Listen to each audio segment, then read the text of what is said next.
சிவனையே ஏன் கருப்பசாமி சாட்டைனால அடிச்சாருன்னு பாப்போம். இந்த ஸ்டோரி மதுரை பக்கத்துல சதுரகிரியில இருக்கும் பிலாமரத்தடி கருப்பண்ணசாமியோட கதை.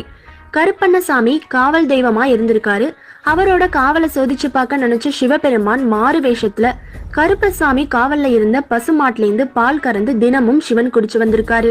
ஒரு நாள் அப்படி பால் திருட்டுத்தனமா குடிச்சிட்டு இருக்கும் போது கருப்பசாமி பார்த்துடுறாரு. தன்கிட்ட இருந்த சாட்டைனால சிவனை தெரியாம அடிச்சிடுறாரு. காவல் காக்குறதுல கருப்பசாமியை யாராலையும் முஞ்ச முடியாதுன்னு சொல்லி தன்னோட விஸ்வரூபத்தை காமிச்சு ஆசி வழங்கி இருக்காருன்னு அந்த ஊர் மக்கள் இன்னும் சொல்றாங்க. எல்லா ஊர்லயும் கருப்பசாமிய காவல் தெய்வமா வழிபடுறாங்க. தமிழ்நாட்டுல எல்லா கிராமத்திலயும் கருப்பசாமி கோவில் இருக்கும். அதோட அதிகமான பெண் தெய்வ கோவில்கள்ல காவல் தெய்வமா கருப்பசாமி இருப்பாரு. ஐயனாரும் சிவன் விஷ்ணுவுக்கு பிறந்தவர் தான் சொல்றாங்க.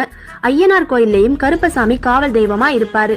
பகவான் பரசுராமர் தான் கேரளால 6 ஐயப்பன் சிலையை உருவாக்கி பிரதிஷ்டை செஞ்சார்னு சொல்றாங்க.